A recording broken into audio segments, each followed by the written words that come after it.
इस क्वेश्चन में एक आपके सामने गैस लिया हुआ है, उस गैस का वेट दिया हुआ 0.24 ग्राम और उसका वॉल्यूम दिया 45 ml।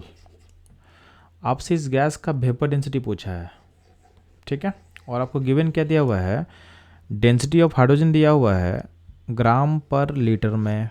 तो ध्यान देंगे, जब भी बात करते हैं हम लोग वेपर डेंसिटी का, तो बेसिकली ये होता है एक रेशियो क्या होता है, density of gas by density of hydrogen.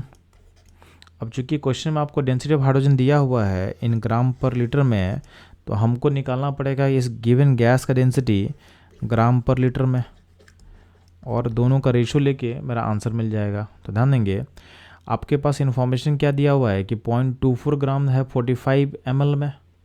तो 45 ml में आपके पास 0.24 ग्राम है गैस का। तो 1 ml में कितना होगा, तो 0.24 ग्राम बाई 45 होगा। तो 1000 ml में कितना गैस का अमाउंट होगा, तो सिंपली क्या करोगे आप 0.24 डिवाइडेड बाई 45 इंटू 1000 कर दोगे।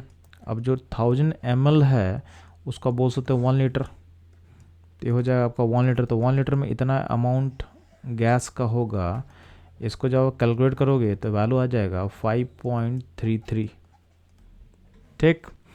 तो इतना ग्राम पर लीटर आपका ये गैस का डेंसिटी है। तो इस गैस का डेंसिटी ग्राम पर लीटर हम निकाल दिए, कितना आ रहा है 5.33। अब क्वेश्चन में हमसे डिमांड किया गया था वेपर डेंसिटी के बारे में।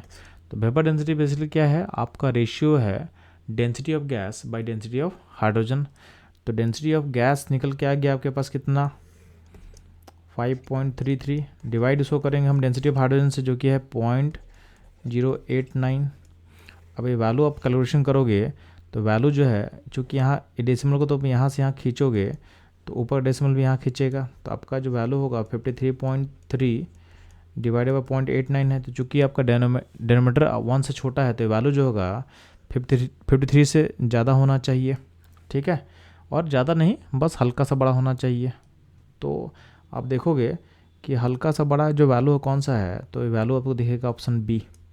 इनफैक्ट क्या है कि इसको आप ऐसे भी सोच सकते हो कि इस वैल्यू को आप 54 मान लो, अप्रोक्सीमेट कर लो, और जो 0.89 है उसको 0.9 मान लो।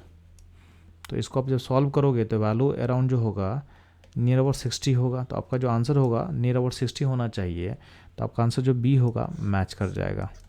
तो इस तरह से क्या होगा, ये क्वेश्चन का सॉल्यूशन था, और आपको मैंने कैसे अप्रोक्सीमेशन लेके कैलकुलेशन करना वो भी समझा दिया। क्योंकि मेनली क्या प्रॉब्लम होता है आप लोगों के साथ कि जब भी क्वेश्चन में कैलकुलेशन आता है तो आप डर जाते हो। तो आपको सिंपली याद रखना है कि थोड़ा बहुत डाटा को मॉडिफाई करके भी आप आंसर के पास रीच कर पाओगे, तो ये आपके प्रोसेस को बहुत फास्ट करेगा। तो ये था इस क्वेश्चन का एनालिसिस। मूव करता हूँ हम लोग नेक्स्ट क्वेश्चन पे।